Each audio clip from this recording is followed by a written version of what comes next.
अरे बहू, आज का दिन बहुत ही पवित्र है। आज है हनुमान जयंती।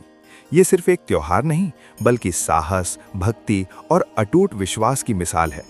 आओ, मैं तुम्हें एक अनोखी कथा सुनाती हूँ। ध्यान से सुनना। बहुत समय पहले पहाड़ों और हरियाली से घिरे एक शांत वन में माता अंजनी रहती थीं। उनका जीवन पूरी तरह भक्ति में लीन था। वे दिन रात भगवान शिव का स्मरण करतीं, कठोर तपस्या करतीं। उनकी सच्ची भक्ति से प्रसन्न होकर भगवान शिव ने उन्हें आशीर्वाद दिया कि उनके घर एक ऐसा पुत्र जन्म लेगा जो शक्ति और बुद्धि में अद्वितीय होगा। उधर अयोध्या में राजा दशरथ पुत्र प्राप्ति के लिए यज्ञ कर रहे थे। उस यज्ञ का पवित्र प्रसाद दिव्य संयोग से माता अंजनी तक पहुंचा। समय बीता और एक शुभ दिन जन्म हुआ एक तेजस्वी बालक था। वही बालक जो आगे चलकर संसार में हनुमान के नाम से प्रसिद्ध हुआ। अब सुनो उसकी बाल लीला। एक सुबह जब आसमान सुनहरी रोशनी से भर रहा था, उस नन्हे बालक ने उगते हुए सूर्य को देखा। उसे लगा जैसे आकाश में कोई चमकता हुआ लाल फल टंगा है। बाल मन था, उत्सुकता थी। वह तुरंत उछल पड़ा सीधी आकाश की ओर, उस फल को पाने के लिए। देवता ये देखकर चकित और चिंतित हो गए। उन्हें लगा ये बालक असाधारण शक्तियों का स्वामी है। तब देवराज इंद्र ने अपने वज्र से उसे रोकने का प्रयास किया।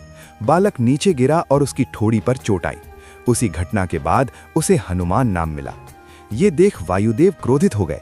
उन्होंने अपनी गति रोक दी। हवा थम गई और पूरी सृष्टि संकट में पड़ गई। तब सभी देवताओं ने मिलकर उस बालक को कई वरदान दिए। कोई भी शक्ति उसे नुकसान नहीं पहुंचा सकेगी। वो अपनी इच्छा से रूप बदल सकेगा और उसकी गति अतुलनीय होगी। पर एक नियम भी रखा गया, जब तक उसे याद नहीं दिलाया जाएगा वो अपनी शक्तियों को भूल जाएगा। समय बीतता गया। जब भगवान राम वनवास में थे और माता सीता का हरण हो गया, तब हनुमान जी का मिलन हुआ राम जी से। पहली ही नज़र में उनका हृदय भक्ति से भर गया। उन्होंने अपना जीवन प्रभु राम की सेवा को समर्पित कर दिया। फिर आया वो अद्भुत क्षण। हनुमान जी समुद्र लांघकर लंका पहुंचे। उन्होंने माता सीता को ढूंढ निकाला और उन्हें राम का संदेश दिया।